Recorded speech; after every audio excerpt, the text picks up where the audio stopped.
el- llegamos al versículo 45. Recuerden que lo que venimos es de la resurrección de don Lázaro.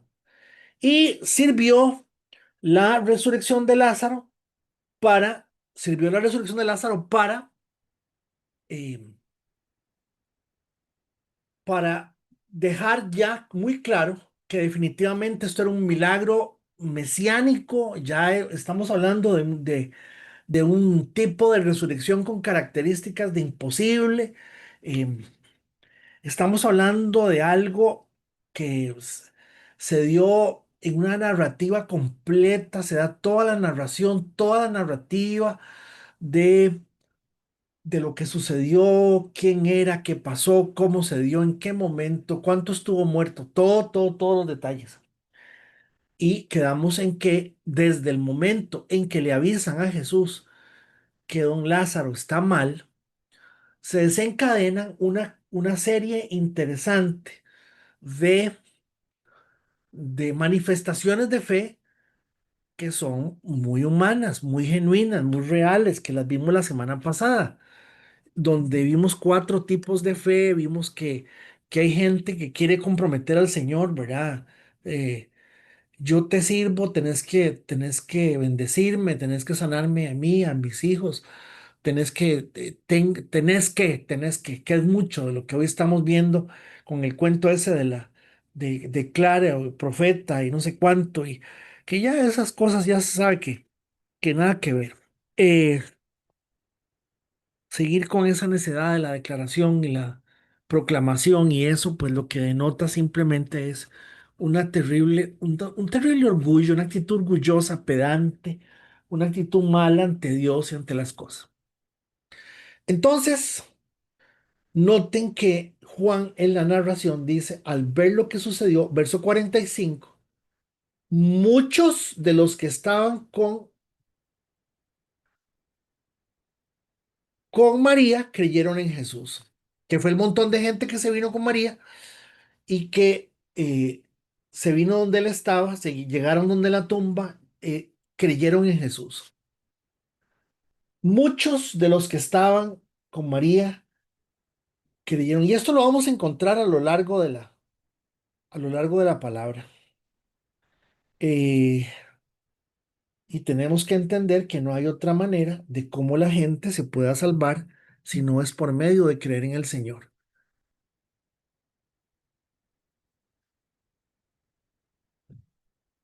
Pero otros fueron a ver a los fariseos para contarles lo que Jesús había hecho. Fueron a ver a los fariseos para contar lo que Jesús había hecho. Nótenlo. Pero otros fueron y uno se pone a pensar, o sea, ¿quién que está viendo una resurrección puede irse, o no sé, tal vez estemos tomando el- el- la forma del texto, lo estamos tomando mal, pero hubo gente que, no, esto tiene que saberlo las autoridades del pueblo porque esto es algo muy grande. Puede hacer que lo fueran a hacer en positivo, en muy positivo. Pareciera que la narrativa del verso 46 tiende a verse como algo, como chisme. Lo fueron a ver como chisme, pero otros fueron a ver a los fariseos y contarles lo que Jesús había hecho.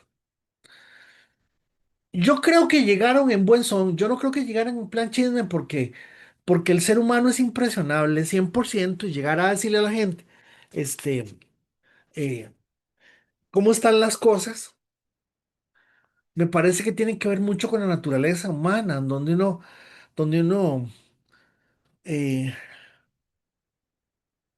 eh, ¿dónde fue que estaba en la bomba echando gasolina? Estaba en la bomba echando gasolina y Y hay que bajarse, porque como yo tengo que echarle gas al carro, hay que bajarse. Entonces me bajé y había una gente también esperando y me dicen, ¿verdad que usted es el pastor? Le digo yo lo que siempre contesto, hay que preguntarle eso a la gente, no a mí, porque uno va a decir que sí, que uno es el pastor, que uno sí, pero la gente quién sabe qué pensará de uno. Y entonces me llamó mucho la atención que la señora, como quien dice la esposa, que medio creo que conozco al muchacho, me dice, ¿usted ha visto todo lo que Dios está haciendo en la iglesia esa en la iglesia ahí, aquí en San Ramón, en tal lugar? Y le digo yo, de verdad, qué bueno, qué bueno. Sí, mira qué lindo, estamos muy contentos, estamos muy agradecidos. Y yo creo que la gente cuenta si de alguna forma se está dando algo que de alguna manera podríamos decir que calza dentro del marco de lo que es eh, algo sorprendente en algún sentido. Yo no sé, yo no me puse a preguntar más qué era, ya la gente se iba, ni nada, pero noten que esta expresión del verso 46 nos hace dar a entender que la gente se fue a decirle a los fariseos que Lázaro había resucitado, que tenía 4 días de muerto, que quitaron la piedra, que estaba hediondo, que Marta inclusive se enojó y que no, no, no, pero ¿cómo van a quitar la piedra? Está hediondo, señor, no se meta. Y vimos que la gente está preocupada por la fe en 4 días. Eh, Contaron esto y noten la reacción que hubo. Entonces, los principales sacerdotes, entonces, los principales sacerdotes convocaron al Concilio Supremo. ¿Qué vamos a hacer? Se preguntaron unos a otros. Sin duda, ese hombre realiza muchas señales milagrosas. Noten que lo que llegaron a contar los chismosos sí fue en positivo. Dan por un hecho que eso fue una resurrección. Y de hecho lo fue. Si lo dejamos seguir así, dentro de poco todos van a creer en él.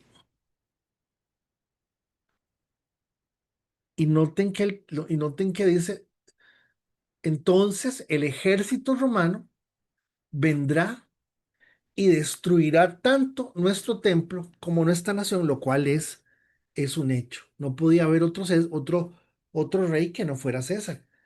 Entonces lo que están afirmando no es del todo negativo ni malo. Entonces, ¿qué tenemos aquí? Venimos de la resurrección de Lázaro. Tratamos de ir viendo el proceso de la resurrección. Vimos que el mismo nombre Lázaro significa al que Dios ayudó. Este, Vimos varias cosas asociadas a esto. Inclusive hicimos un detalle, un perfil de las diferentes manifestaciones de fe que hubo con relación el evento de la resurrección de Lázaro. Y vimos cómo la gente de alguna manera necesita eh, expresar su fe de la forma más natural, para decirlo bonito. Fíjense que al llegar al verso 48, donde dicen, ¿qué problema? Si este hombre se convierte en un caudillo público, van a maltratar a todo el pueblo. Porque dicen que entonces este hombre se está autoproclamando rey, Mesías, se está autoproclamando el líder de los judíos y eso va a hacer que nos maten a todos. Y aparece el versículo 49. Don Caifás, Caifás fue, Caifás, Caifás, Caifás. Esto estaba tan fregado, chiquillos y chiquillas, que por lo general el, s- la condición de sacerdote se daba por nepotismo. Todos saben qué es nepotismo. Nepotismo es cuando yo soy el pastor. A mi hijo no le importa Dios. Mi hijo no quiere nada que ver con Dios, pero ahí se recogen 50 millones por semana. Entonces yo le digo a papito, papito, vea, usted no puede perder esa bendición, mi amor. No puede perder esa bendición. ¿Y cómo se le ocurre usted que va a trabajar? ¿Dónde se va a ganar usted 50 millones por semana? Entonces yo vengo y por una cosa pavorosa que se llama nepotismo, yo nombro a mi hijo pastor. Cuando, cuando esencialmente los hermanos que sirven, los hermanos que están sirviendo, en todo sentido, ni siquiera lo reconocen como alguien que esté vinculado con la congregación. el nepotismo es cuando uno hereda las cosas que uno no puede heredar descaradamente porque el asunto es un negocio. ¿Eh? ¿Cómo se le ocurre a usted? Yo construí este edificio, yo construí esto, yo hice así, yo le hice esto. ¿Cómo se lo voy a dejar yo a alguien que nada que ver? Que es la historia. ¿Cuánto, voy a decir dirigente para no usar, para no prostituir la palabra pastor? Cuanto dirigente religioso cristiano construye el edificio donde está, tenga por seguro que lo que va a tratar de hacer es nombrar ahí a un familiar. Eso se llama nepotismo. Pero entonces Caifás fue sumo sacerdote. Caifás fue sumo sacerdote como del año 18 antes de Cristo, como el año 36. De hecho, Caifás conoció a Jesús y también conoció a Pablo y vio el desarrollo de la iglesia. Y entonces esta historia del nepotismo, que Caifás, perdón, yo quiero explicar algo. La palabra sí enseña que en el caso del sumo sacerdote se debía de heredar la, el cargo de sumo sacerdote hacia los hijos. Pero resulta y sucede, compañeros y compañeras, que en estos tiempos que estamos hablando, el asunto era casi que nombrado por dedo por medio del Imperio Romano. Entonces ya el asunto se había corrompido un poco, para no decir que mucho, porque al pasar, al salirse de la palabra, obviamente ya estamos ante algo que nos dice que ya el asunto está bien raro. Entonces, a ver, Caifás, que era sumo sacerdote en aquel tiempo, dijo, ustedes no se imaginan, ustedes no saben lo que están hablando. Verso 50. ¿No se dan cuenta que es mejor para ustedes que muera un solo hombre por el pueblo y no la nación entera será destruida? Ahora, si ustedes analizan la expresión de Don Caifás, si ustedes la analizan, es una expresión que es totalmente salida del contexto de la conversación. Porque lo que los fariseos están diciendo, ¿qué hacemos? Este hombre de hecho está haciendo señales y milagros. Si este hombre se declara a sí mismo rey Mesías y la gente lo empieza a seguir, el imperio romano nos va a matar a todos. Dice la palabra. ¿No se dan cuenta que es mejor para ustedes que muera solo hombre por el pueblo y no que la nación entera sea destruida? Entonces, noten que el versículo 51 dice, no dijo eso por su propia cuenta, como sumo sacerdote en aquel tiempo. Fue guiado a profetizar que Jesús moriría por toda la nación. ¿Lo están viendo, muchachos? Por ejemplo, para que ustedes me entiendan, ahí lo que cabía era que Caifás dijera, sí, sí, Dios libre, ¿cómo se les ocurre que ese hombre se va a levantar ahí diciendo que él es el Mesías? No, no, nada que ver, o sea, este, eso nada que ver, no, no, no, no me interesa, no, hagamos algo para que la gente no le crea, o sea, ahí es como la conversación como tuvo que haberse dado, pero en el versículo 51 encontramos en el versículo 51 encontramos algo que es, eh,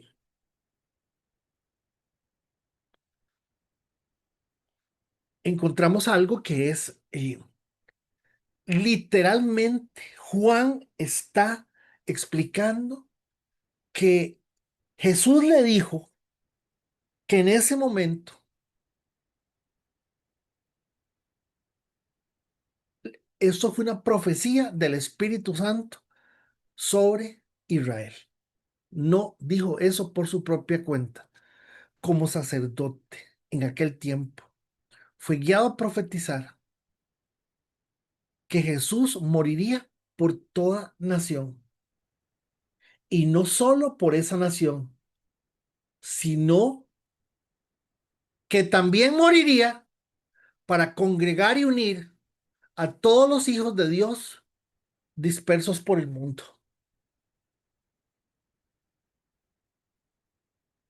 Vean qué cosa más interesante.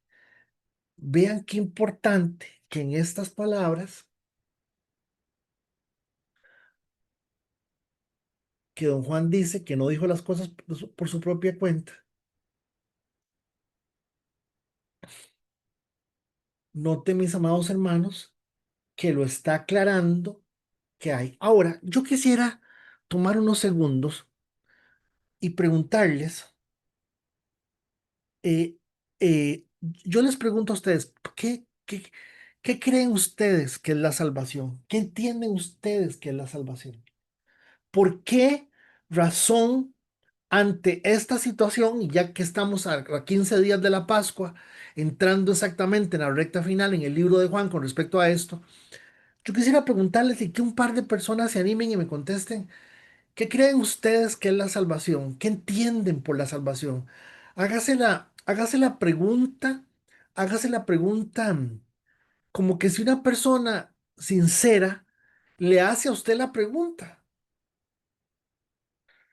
le hace a usted la pregunta. Y oiga, oiga lo que voy a contestar.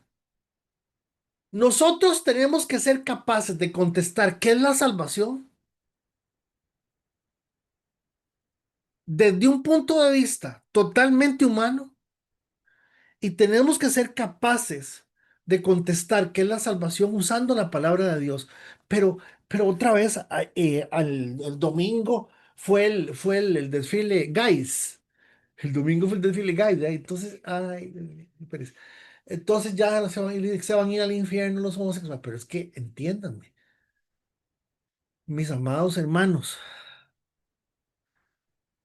¿para qué vamos a ir a meternos nosotros en una fiesta que no es nuestra fiesta, que no nos han invitado, a hablarles de la palabra de Dios a la gente que están en una juerga completamente?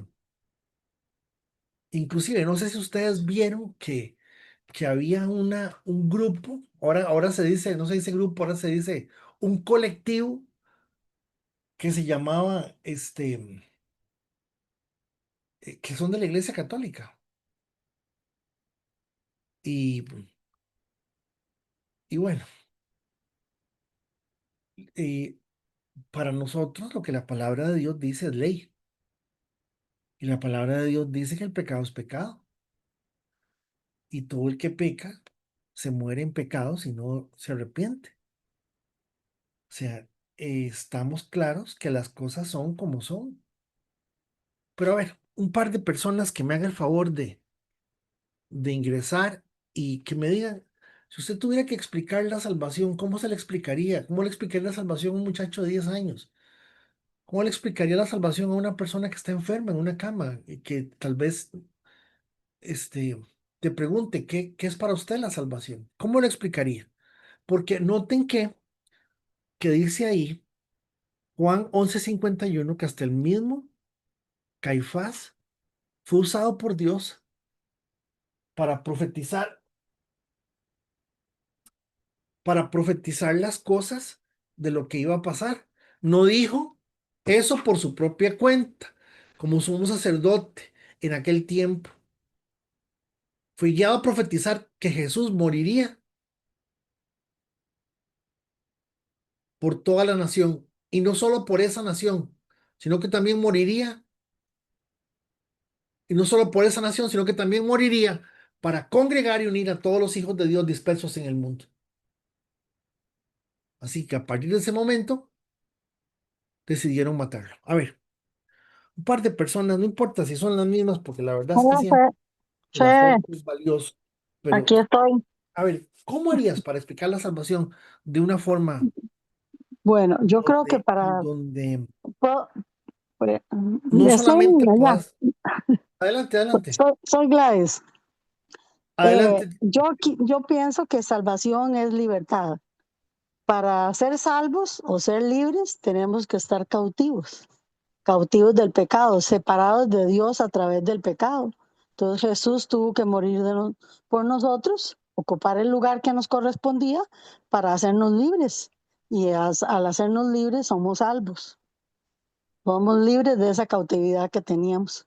Exactamente, ese es el eje medular de esto. Pero noten que doña Gladys utiliza una expresión que es lo que estamos hablando. Usó la palabra pecado.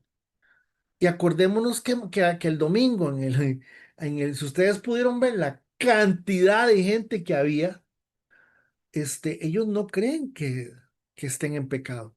Ellos no entienden que es pecado, no entienden que es pecado en el sentido de que no quieren creer que de alguna forma eso es pecado. Ahora, yo lo que necesito que ustedes me entiendan es que nosotros, a la hora de hablar, tenemos tenemos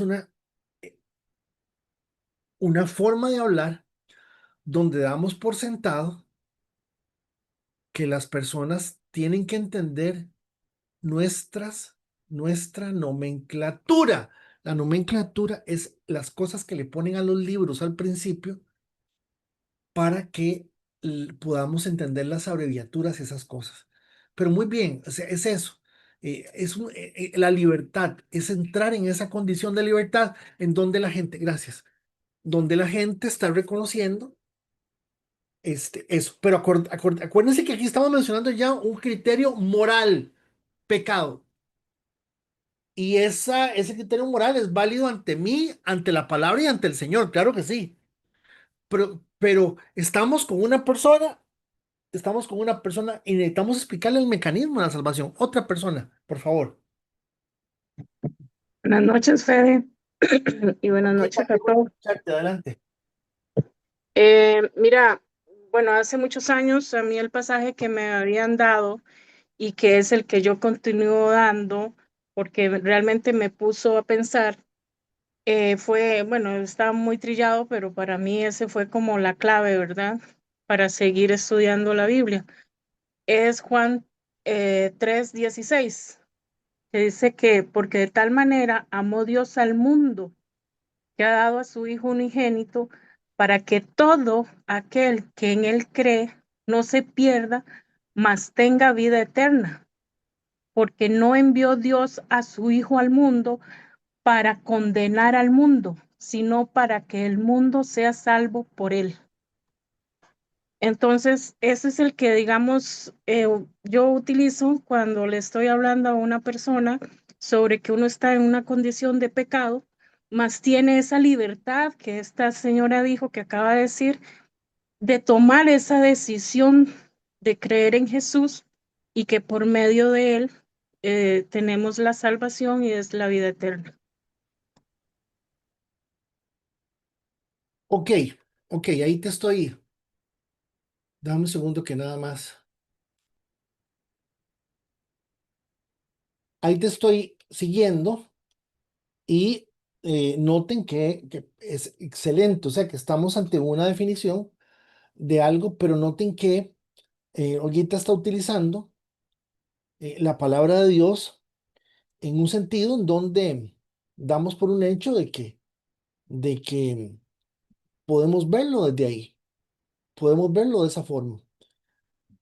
¿Está mal? No, no está mal. Y ojalá tengamos todos por lo menos este tipo de explicación que nos ayuda a poder entender que hay una intervención de Dios en las cosas. ¿Alguien más?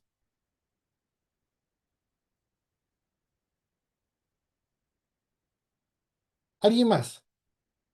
Fede, Sí. puedo mencionar algo, aunque no sé si estaría, ¿verdad?, aplicable lo correcto, pero, pero tal vez es algo que se me viene ahorita que haces la pregunta. Bueno, antes quería decirle a Olguita si podía leer un poquito más del pasaje que acaba de leer,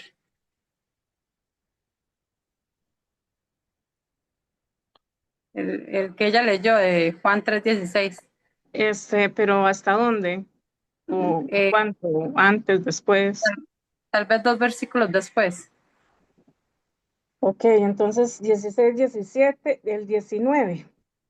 Ujú. Bueno, y dice, bueno, yo terminé, el mundo sea salvo por él. El 18 sería, el que en él cree no es condenado, pero el que no cree ya ha sido condenado porque no ha creído en el nombre del unigénito Hijo de Dios. El 19, y esta es la condenación, que la luz vino al mundo y los hombres amaron más las tinieblas que la luz, porque sus obras eran malas. Continúo. Ujú. No, ahí es como lo que Fede estaba mencionando, ¿verdad? Hay gente que no ha visto esa luz, ¿verdad? Y continúan en esa oscuridad. Eh, lo que iba a comentar es que, bueno, es como algo que puedo expresar en cuanto a la salvación. No digo que así sea, ¿verdad? Que la salvación es todo aquello que Dios hace por nosotros todos, todos y todos los días, ¿verdad? Y lo podemos ver en tres tiempos: pasado, presente y futuro. Pero es por los que creen y hasta por los que no creen, hasta los que no han creído. La pregunta para mí sería, ¿cómo exteriorizarlo? ¿Con palabras o sin palabras? Diríamos con hechos. Eso sería para mí, como que yo me lo pregunto, ¿verdad? ¿Cómo exteriorizar eso que Dios ha hecho por nosotros en tiempo pasado, presente y futuro? Y luego, Fede, usted decía que si alguien nos pregunta, pero un inconverso o una persona que no cree en el Señor no nos va a preguntar eso, ¿verdad? Él no nos van a preguntar, ¿y qué es la salvación? Porque ni siquiera tienen noción de qué podría ser la salvación. O, como usted dijo ahora, ni siquiera tienen noción de qué es pecado o que algo que están haciendo puede ser pecado. Como nosotros sí lo tenemos muy presente porque sabemos que Cristo hizo todo por nosotros o dio su vida por nosotros. Y, y eso es lo que, como lo que puedo exteriorizar. Y conforme a lo que Olga nos comparte, uno a veces se queda con una parte del texto y ya es muy bonito, pero la parte que Dios también quiere que conozcamos también puede ser la que va en contraposición a lo que Él mismo ha dado a conocer y que nos regala, digamos, día a día. Por ejemplo, la salvación es un regalo, pero no todos han creído en ese regalo o no van a creer, o aun cuando escuchen, que lo vemos desde también la misma palabra, de gente que tenía a Cristo de frente y no creían. Entonces, sí, ellos con Cristo y nosotros sí, ahora tenemos que creer sin ver, ¿verdad? Eh, Ellos tenían a Cristo y no creían. Entonces, sí es muy, no sé cómo explicarlo, muy complejo o muy difícil a veces de tratar de exteriorizar absolutamente todo, ¿verdad? No, digamos, de lo que podríamos evidenciar en sí de la salvación. Creo que el Espíritu Santo es el que se encarga de eso. Ok, perfecto. Esa realidad del hecho de que el Espíritu Santo esté ahí es algo que también tenemos que tener muy presente. Creo que hay alguien más, doña Eli, usted va a decir algo. ¿Tiene micrófono?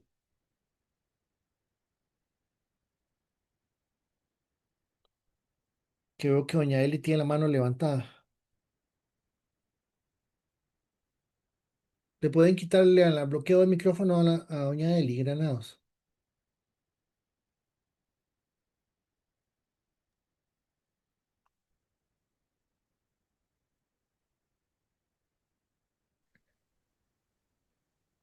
Vean, a ver, vamos a ir por partes y no importa si no terminamos hoy. No importa. Vean, regálenme un segundo nada más para cambiarme para acá.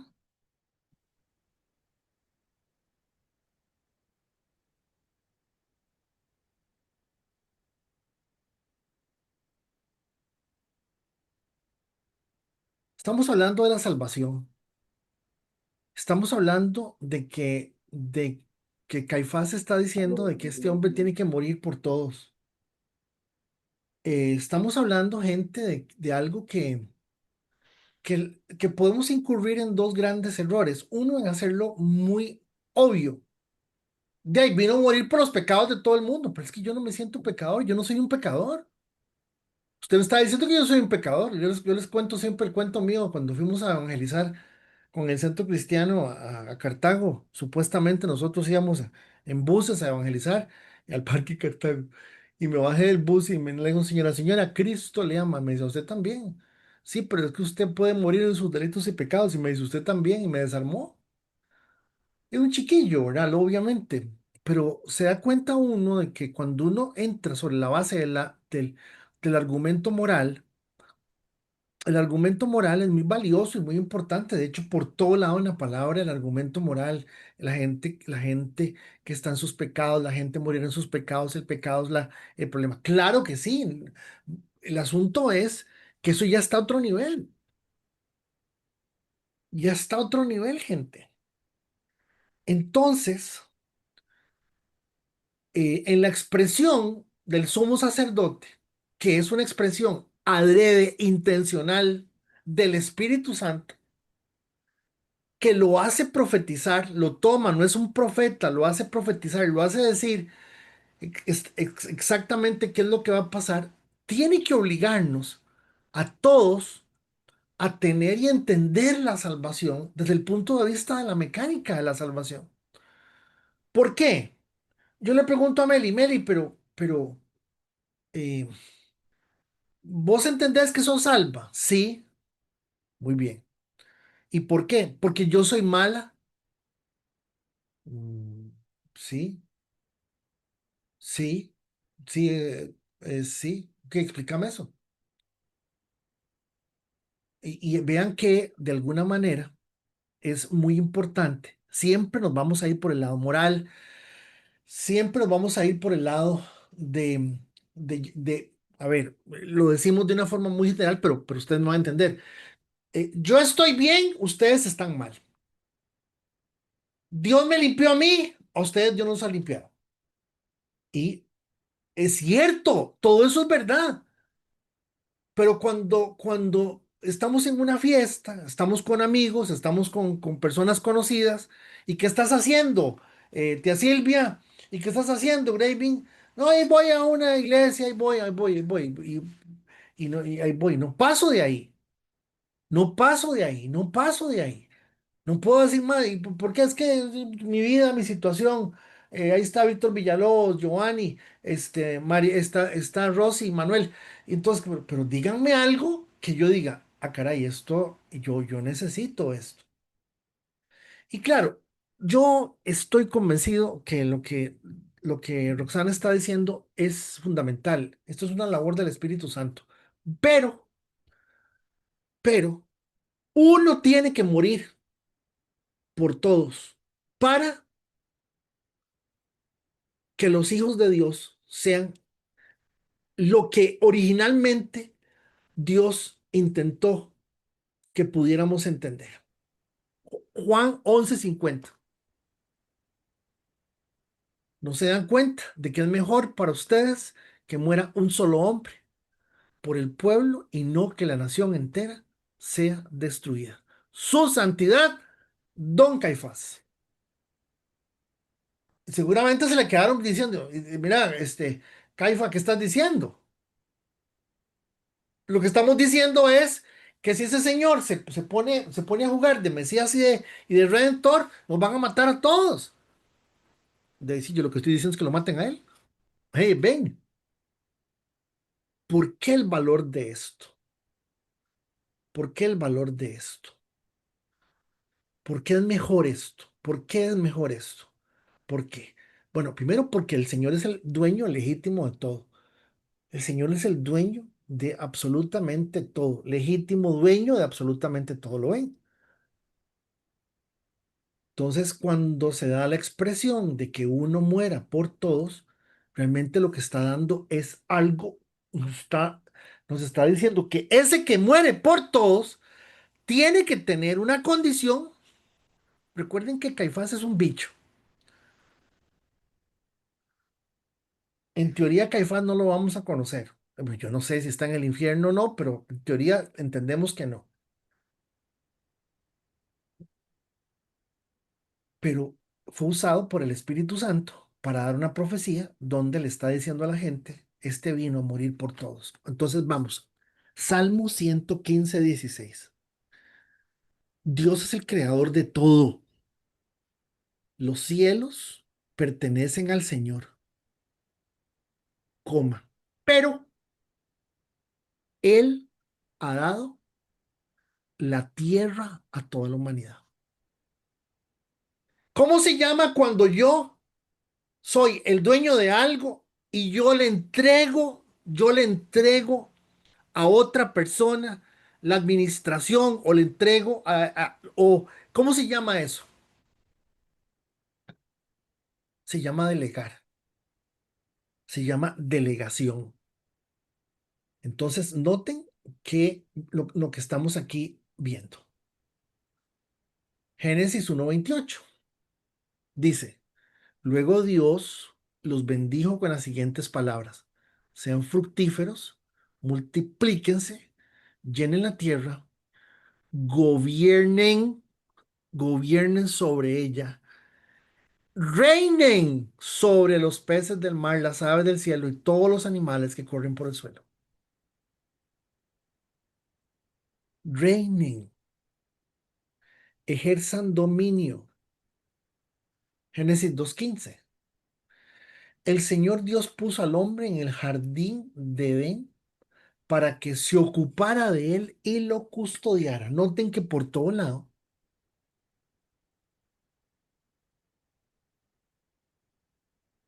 noten que por todo lado estamos hablando de que el hombre ha sido, Dios le entrega la autoridad de la vida, de la tierra, de lo que hay.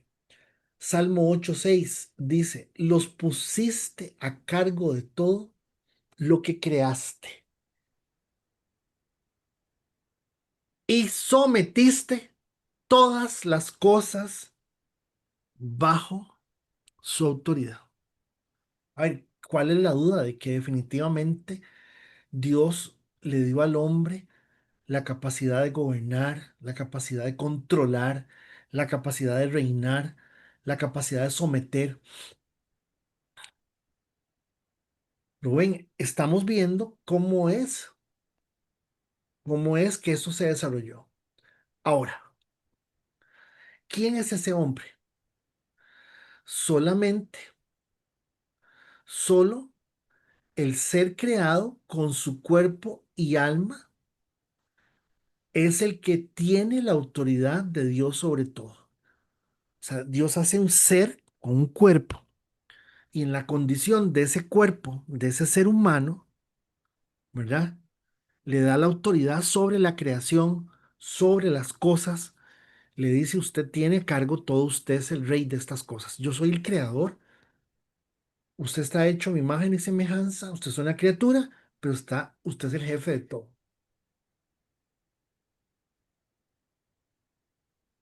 Voy despacio porque la afirmación de Caifás es sumamente importante. El elemento, aquello que Dios llamó ser humano, aquello que Dios llamó lo que Él formó en la tierra, puso sobre Él esa autoridad. Y estas eran las condiciones que Él tenía. ¿Qué tenía? Un cuerpo, aliento de vida, soplo de Dios, y este es el ser humano.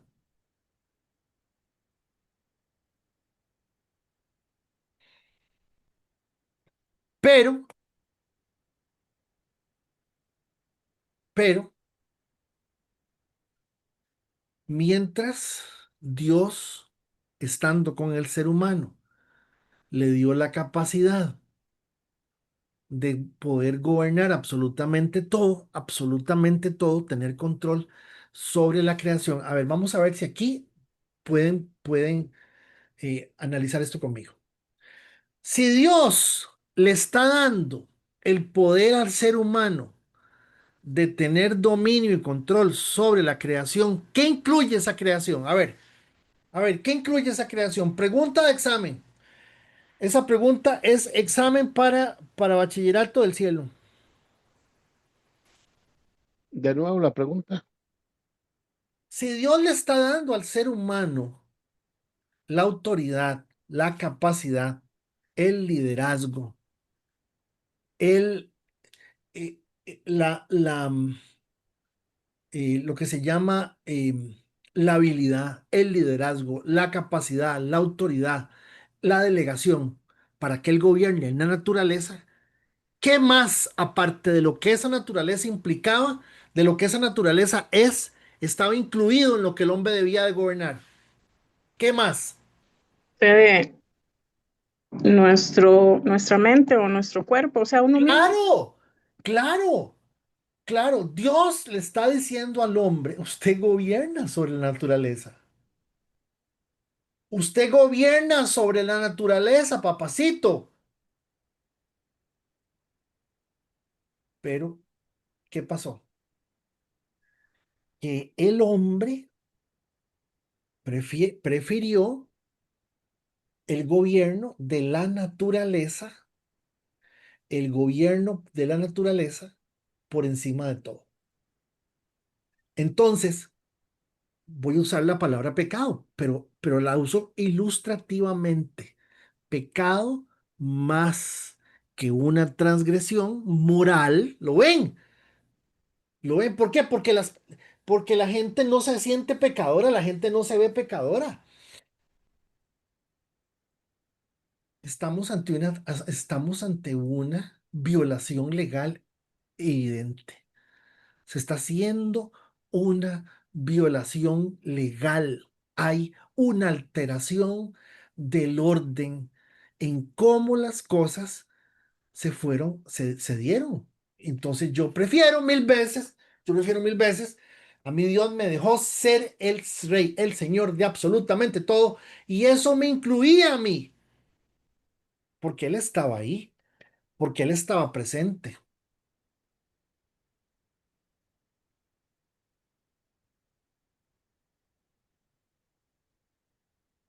Entonces, ¿se abrió una puerta legal? Sí, pero para entender qué es esa puerta legal, tenemos que entender, mis amados hermanos, cómo es esto. Cuando Adán pecó, el pecado entró en el mundo. El pecado de Adán introdujo la muerte, de modo que la muerte se extendió a todos porque todos estaban en la misma condición. Entonces, al abrirse esta puerta legal, en donde a mí lo que me importa no es mi creador, sino mi naturaleza, cuando yo abro la puerta, a ver, cuando yo abro la puerta a la naturaleza, ¿qué hace la naturaleza conmigo? ¿Qué está haciendo qué están leyendo ahí? Qué hace conmigo la naturaleza? Me asesina, me mata. Aquí está lo primero que tenemos que entender. Dios le dice al hombre, usted lo que usted quiere vivir como le da la gana. Y está bien, pues se va a morir. Se va a morir. Y originalmente el plan original no era que se murieran. De hecho, la muerte es consecuencia del pecado como tal. Y por eso es que tenemos que analizar Juan, hermanos y hermanas, desde la realidad de la resurrección y la vida de Lázaro, pasando hacia qué, hacia la afirmación de Caifás diciendo, ahí sí, que uno que se muera salve a todo el mundo.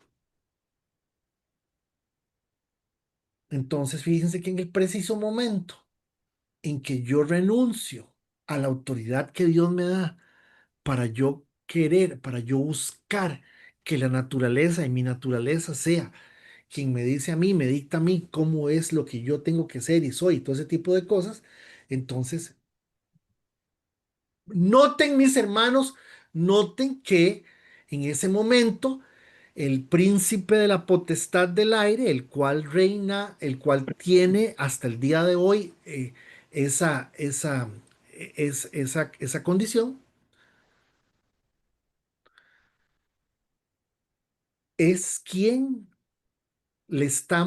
quien le estamos dando el derecho espiritual de asumir, de ser, de tener control sobre nuestra propia realidad. Te daré la gloria de estos reinos y la autoridad sobre ellos, le dijo el diablo a Jesús, porque son míos para dárselos a quien yo quiera. Entonces el diablo le está diciendo a le está diciendo a Jesús, de ahí, eh, usted le entregó las cosas al hombre y el hombre me las entregó a mí en cuenta a él, en cuenta a él,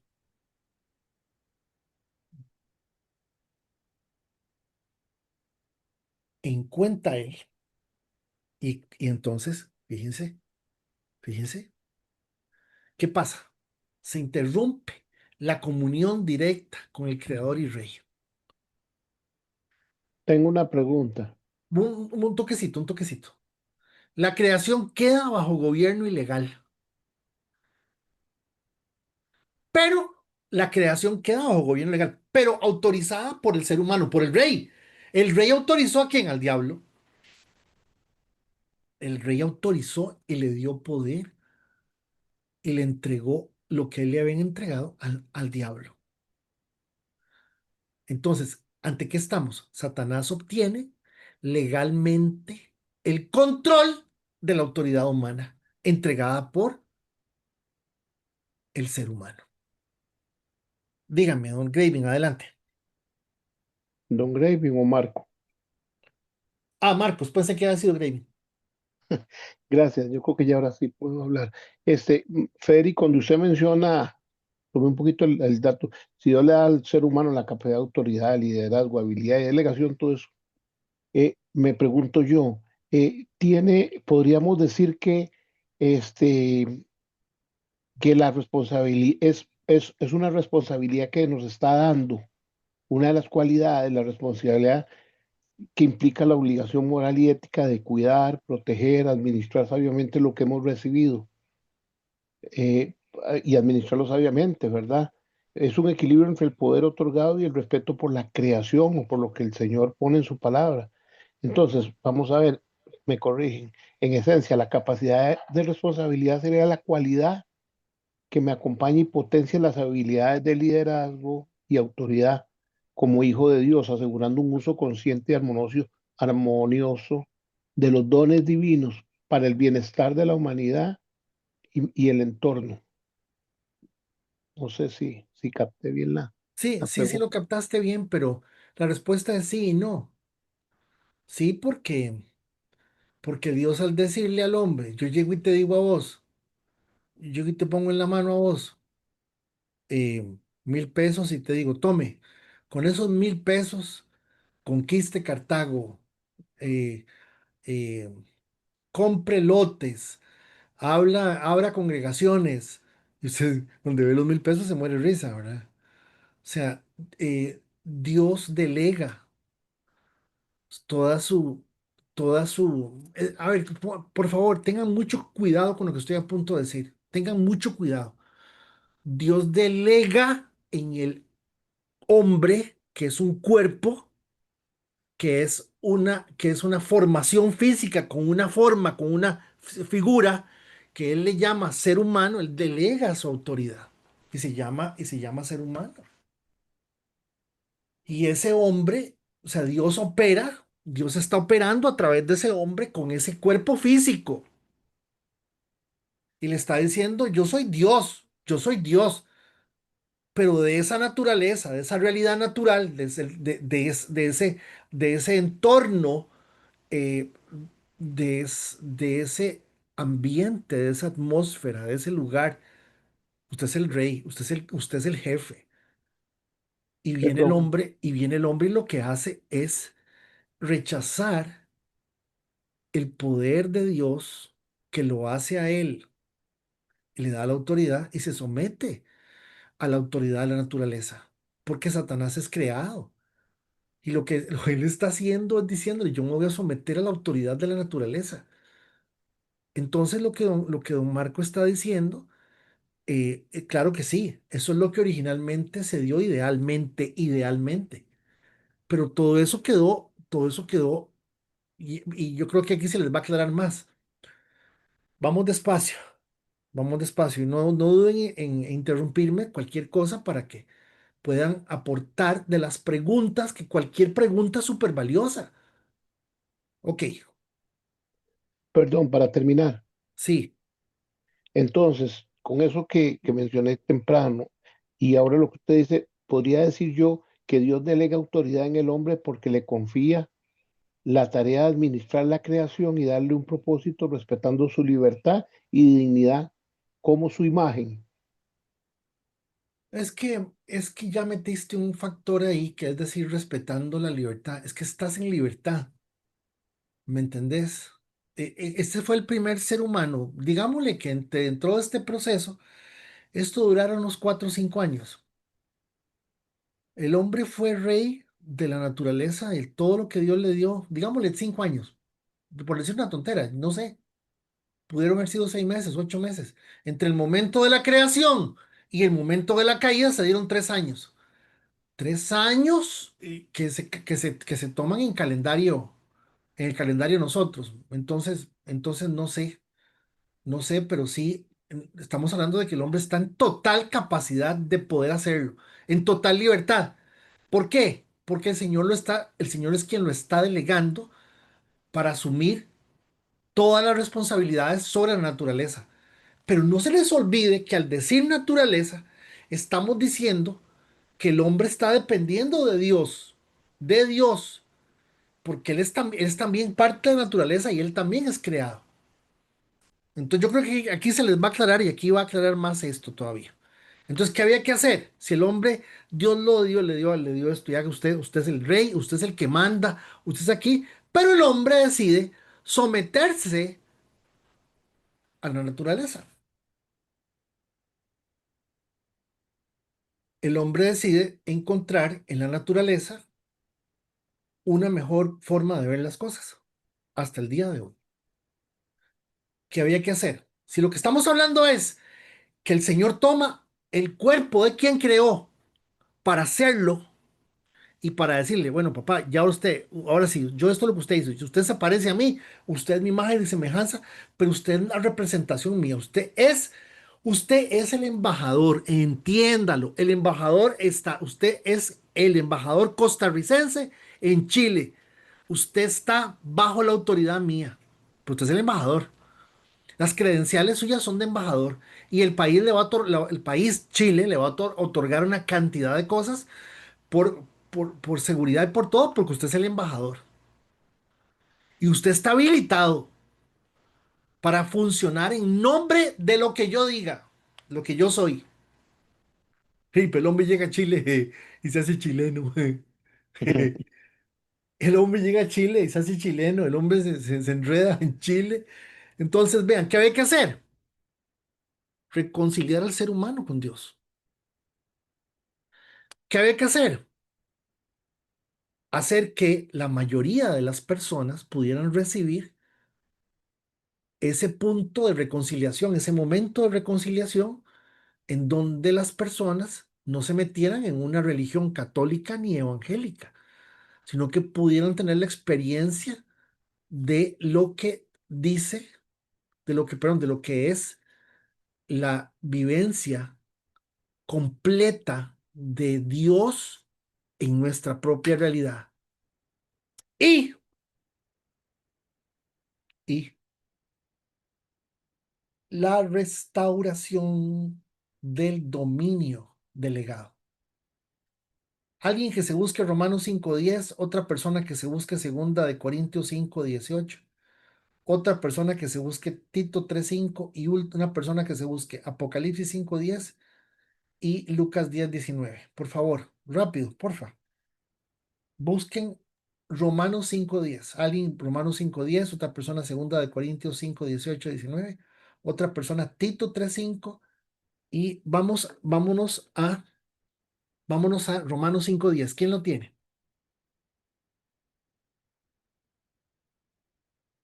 Yo lo tengo. Adelante, doña Marta. Dice, porque si siendo enemigos fuimos reconciliados con Dios por la muerte de su Hijo, mucho más, estando reconciliados, seremos salvos por su vida. Noten que la palabra es reconciliar y la reconciliar significa que hubo algo anterior. ¿Lo ven? Noten que la palabra es reconciliar, no dice, y aquí empieza, no, es la reconciliación. Ahora, esta reconciliación es unilateral. ¿Qué es unilateral? Que es el deseo de Dios de volver a tener lo que tenía. Ah, no, eso es una cosa bellísima.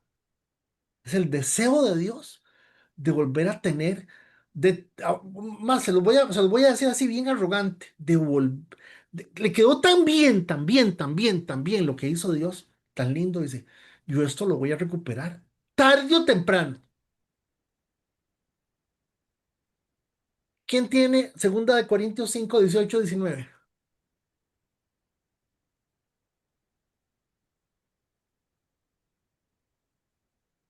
Yo lo tengo. Adelante, Dice, do, y todo esto proviene de Dios, quien nos reconcilió consigo mismo por Cristo y nos dio el ministerio de la reconciliación. pare. Y todo esto proviene de Dios, quien nos reconcilió con Él mismo, ¿lo ven? Es Él. Consigo, Eso es una maravilla, bellísima. Es Él el que quiere reconciliarnos. Siga, don Marco. y nos dio el ministerio de la reconciliación. Y 19, que entonces, Dios, sí, perdón, termina el 19, don Marco. 19, que Dios estaba en Cristo reconciliando consigo al mundo, no tomándole en cuenta a los hombres sus pecados, y nos encargó a nosotros la palabra de la reconciliación. Noten que esto es una cosa maravillosa. La realidad de lo que se necesitaba hacer desesperadamente era reconciliar lo que originalmente el Padre había hecho, porque era perfecto y era el estado, atención, damas y caballeros, era el estado perfecto del ser humano, la máxima capacidad de realización, la máxima capacidad de logro del ser humano es estar en armonía con Dios, es estar con Dios en su corazón. ¿Quién tiene Tito 3:5? Tito 3:5 es bellísimo. Yo lo tengo. ¿Quién dijo yo? Olga. Adelante, Guita.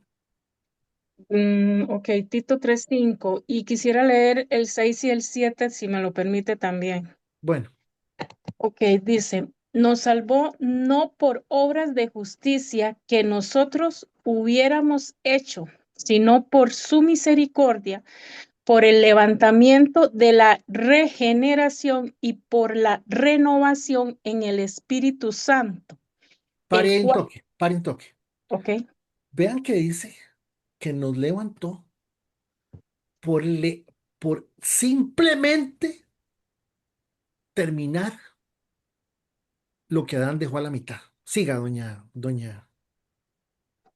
dice, el cual derramó en nosotros abundantemente por Jesucristo nuestro Salvador, para que, justificados por su gracia, viniésemos a ser herederos conforme a la esperanza de la vida eterna.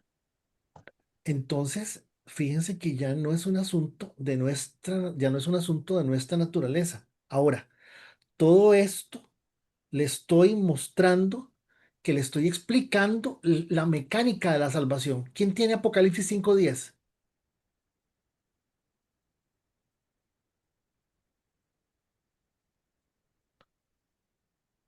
¿Quién tiene Apocalipsis 5:10? Pero yo lo puedo leer si gusta. Bueno, suéltelo, doña Olga.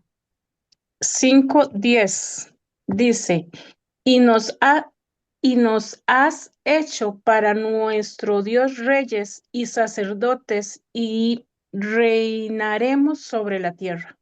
Entonces, noten que en el último libro de la Biblia se cumple lo que el Señor le dijo al hombre que hiciera: reine, gobierne, administre, que es lo que decía don Marco Sevilla. Usted es el responsable de lo que yo hice. Usted es el responsable de lo que yo le di. Usted tiene que entender las cosas. ¿Quién tiene Lucas 10:19? Yo, Fede, Adelante, Rosy. ajá, dice, yo les he dado poder para que ni las serpientes ni los escorpiones les hagan daño y para que derroten a Satanás, su enemigo. Yo les he dado poder. O sea, este poder temporal que reciben los apóstoles fue un momento en el cual les dijo, ni siquiera se emocionen por lo que van a vivir, no se emocionen por esto. Esto no es lo importante, porque eso es un poder temporal. Les dio poder temporal para poder ver que ellos sí podían y ellos sí tenían la capacidad de lograr la administración, el control y el dominio sobre la naturaleza de Dios. Ahora sí, ¿cómo lograr esto? Y aquí es clave el libro de Juan. ¿Qué usó Dios para, para delegar, para nombrar, para autorizar? Un cuerpo. ¿El de quién? El de Adán. Entonces vean Juan explicándolo, vean a Juan explicándolo, y es aquí el mecanismo donde tenemos que saber decir, lo primero que Dios hizo fue un hombre que le dio todas las condiciones, y ese hombre estaba legalmente autorizado para firmar papeles, para vender tierras, para matar, bueno, en ese tiempo no había necesidad de matar porque lo había hecho vegetariano, aparentemente lo había hecho vegetariano, este, para, para tomar el control de los aves, de todo, todo. El hombre tenía el poder generalísimo, sin límite de suma, sobre todo. Entonces vean a Juan explicándolo. ¿Están conmigo? Y la palabra se hizo carne. Ahí está. Se necesitaba un segundo cuerpo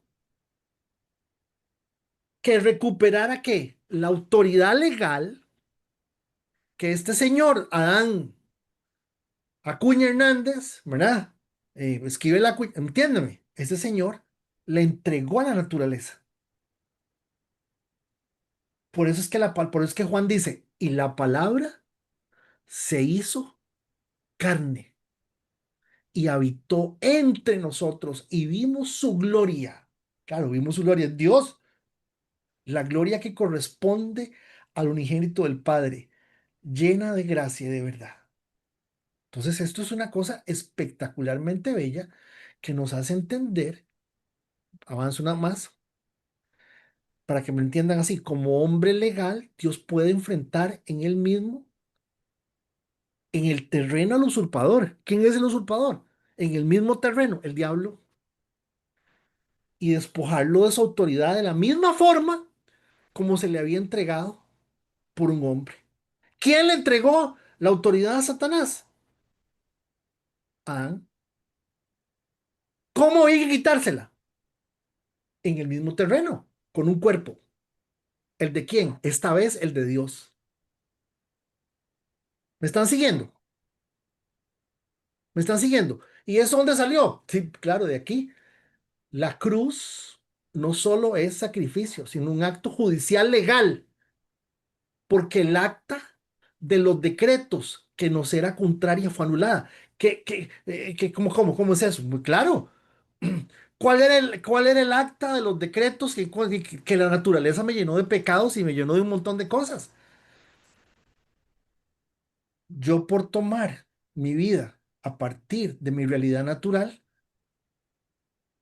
soy víctima y soy culpable de pecado absolutamente, que es transmitido debido a la rebeldía y debido a lo que este señor Adán había hecho al rechazar la condición que Dios le había dado él al principio. Entonces, si bien es cierto, la cruz es un acto bellísimo, un acto importantísimo, la cruz es valiosísima, la cruz es todo, pero la cruz también se estaba dando que todo aquello que había representado la actitud de Adán al negar al Señor y que estaba en contra de nosotros y nos condenaba todos los días, porque por uno que pecó, pecaron todos, fue clavada, quedó totalmente sin efecto, quedó sin efecto. ha anulado el acta de los decretos que había en contra de nosotros, que nos era adversa. La quitó de en medio y la clavó en la cruz. Y aquí viene el 15, que es lo que venimos hablando. Desarmó además a los poderes y a las potestades y los exhibió públicamente al triunfar sobre ellos en la cruz. Pero ven la palabra desarmó. Yo no sé si alguien tiene la Reina Valera ahí para que vean el 15. Creo que no dice desarmó. Alguien que lea ese mismo versículo en Reina Valera, que lo tenga a mano y que lo pueda leer rápido. Es según Colosenses 2:15.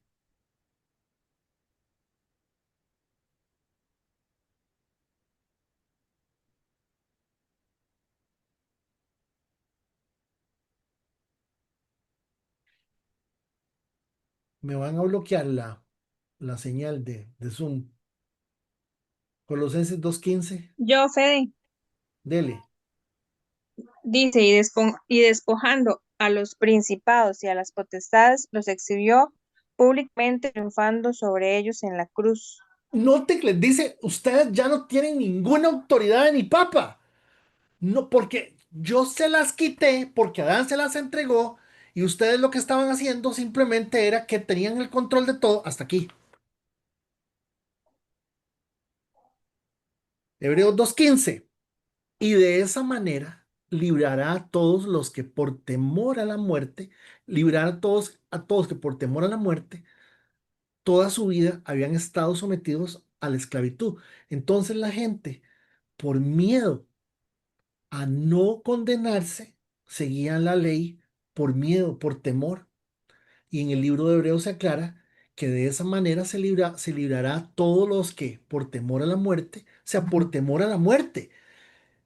¿Usted por qué se hizo cristiano? Porque no me quiero ir para el infierno. No entendió, no sirve.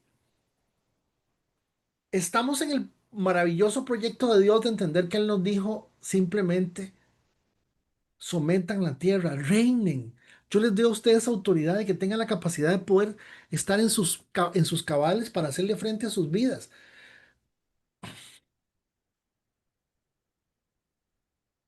Ahora, aquí está la pregunta. ¿Y por qué, pues, para qué hacer tanta vuelta?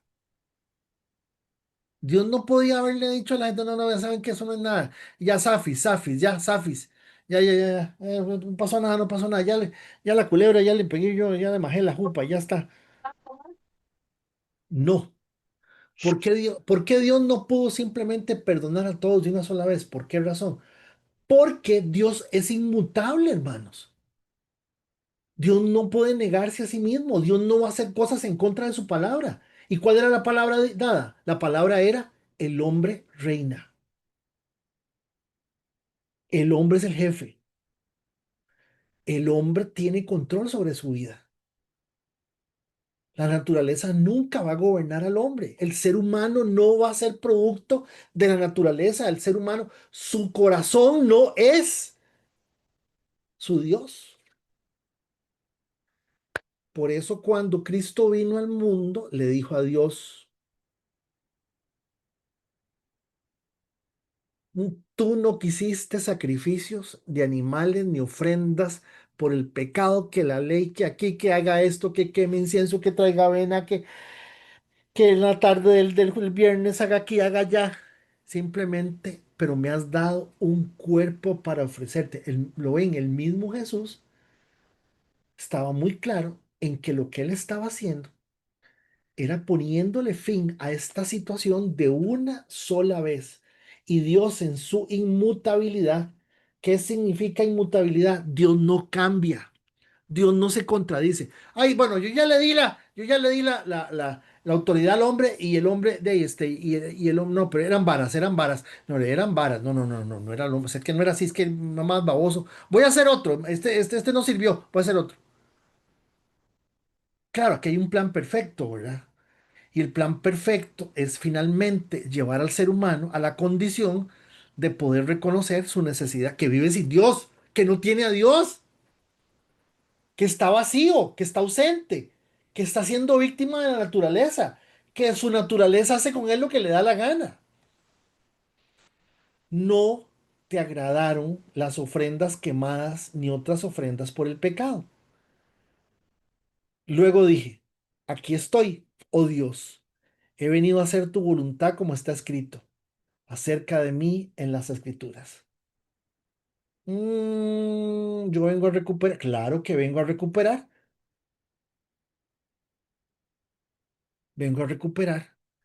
lo que se había perdido. ¿Qué es lo que tengo que explicar cuando me preguntan de la salvación?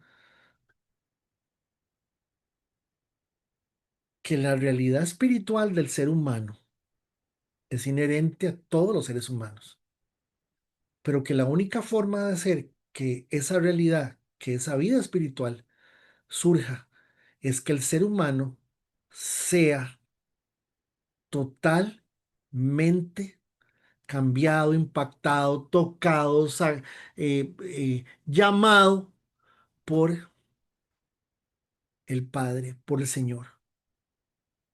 Y eso hace que mi espíritu cobre vida y yo ya esté completamente en mis condiciones.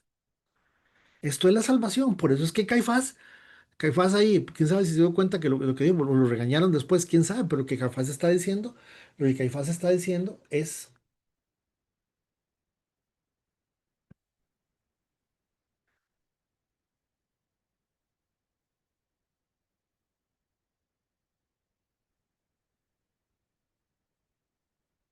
no se dan cuenta que es mejor para ustedes que muera un solo hombre por el pueblo. Suficiente. Estamos ante una autoridad espiritual. El Satanás, quien lo autorizó a ser quien hacía las cosas, fue el hombre. Pero Satanás no es el problema. El problema es la naturaleza a la cual yo me sometí.